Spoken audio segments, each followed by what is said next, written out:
Next అంశం sir, Bengaluru నిజంగా కర్ణాటకలో ఏం జరుగుతుంది అసలు నాకు అర్థం కావట్లేదు. కానీ ప్రతి వారం మనం ఏదో ఒక బిల్ గురించి, ఏదో ఒక కొత్త అమెండ్మెంట్ అని, ప్రపోజల్ అని వాటి గురించి చర్చిస్తూ వస్తున్నాం.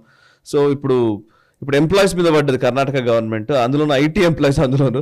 So 10 hours a day work ఉంటే దాన్ని 14 hours గా మార్చాలనే ఒక ప్రపోజల్ గురించి చర్చ నడుస్తోంది.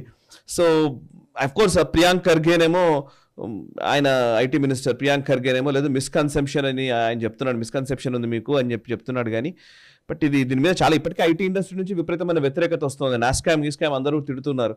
సో 10 hours డే వర్క్ ని ఇప్పుడు 14 hours డే చేయాలనే ప్రపోజల్ ఏంటి?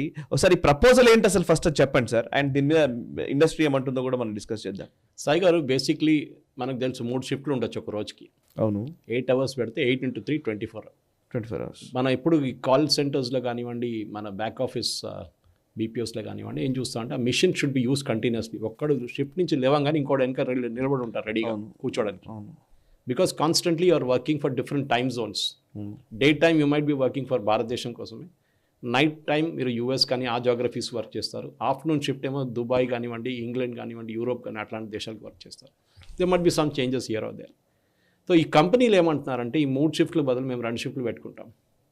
ఒక పని చేస్తాం, ఫస్ట్ 12 hours మేము చేయండి షిఫ్ట్ ఒకటి, మేము కావాలంటే జీతం పెంచుతాం, దాని తర్వాత 2 hours ఓవర్ టైం ఇస్తాం, అప్పుడు 14 hours.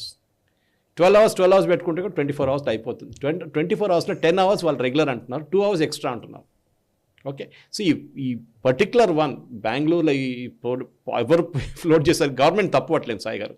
This is not a government policy, ఇది ఎవడో ఇండస్ట్రీ నుంచి పెట్టిన ఒక రూల్ అది. కానీ నాస్కామ్ మీరు చెప్పినట్లు ఈ 48 hour వర్క్ వీక్ ఉండాలని చెప్పి కంప్లీట్ చెప్తున్నారు. 14 hours మీరు ఎట్లా పెడతారండి చెప్పండి? ఉన్నది 24 గంటలే కదా. మళ్ళీ మీరు 28 గంటలు ఎట్లా చేస్తారు? 2 షిఫ్ట్లు చేస్తారా? ఒక షిఫ్ట్ 10 గంటలు చేస్తారా? ఇది డెఫినెట్గా వీ షుడ్ చేంజ్ దిస్. ఎందుకంటే ఎస్ ఎఫిషియన్సీస్ కావాలి మన, కానీ భారతదేశంలో we're paying our salaries are very లో.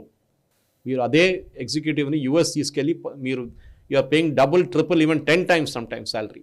ఎందుకంటే అక్కడ లా మీరు ఫాలో చేయాల్సి వస్తుంది. You can't pay less for an employee. ముందు చేస్తుండే మన బాడీ షాపింగ్ చేస్తున్నప్పుడు Y2K బూమ్ టైంలో, ఇప్పుడు జరగట్లేదు యూఎస్లో. You have to pay the same salary as a American worker whom you will displace. కానీ this will not work Sai గారు.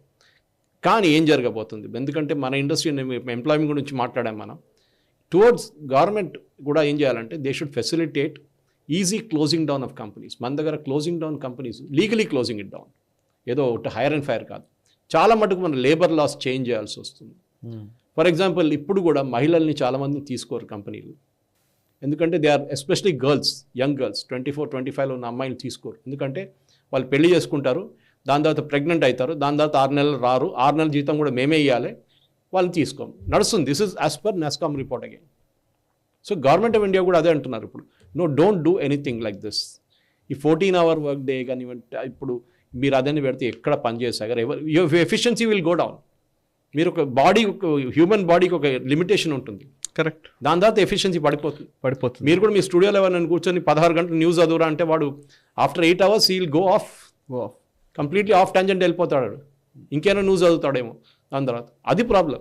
So definitely this is a hair brain అండి. ఎవడు ప్రపోజ్ చేసిండో తెలియదు, కానీ I hope it is a fake thing. But కొంతమంది అంటున్నారు ఇది రియల్గా చెప్పారు, ఐటీ వాళ్ళు ఎవరో వెళ్ళి ప్రియాంక్ ఖార్గేకి చెప్పారంట ఇది. But everybody is oppose it, right from Mohan Das Pai to NASSCOM అందరూ అపోజ్ చేశారు. ఏం చెప్తున్నారంటే ఇది కర్ణాటకలో చేస్తే హైదరాబాద్కి వచ్చేస్తారు అందరు. అది డెఫినెట్లీ అక్కడ చూసిన వాళ్ళు ఇక్కడ రావాలని ఏం లేదు.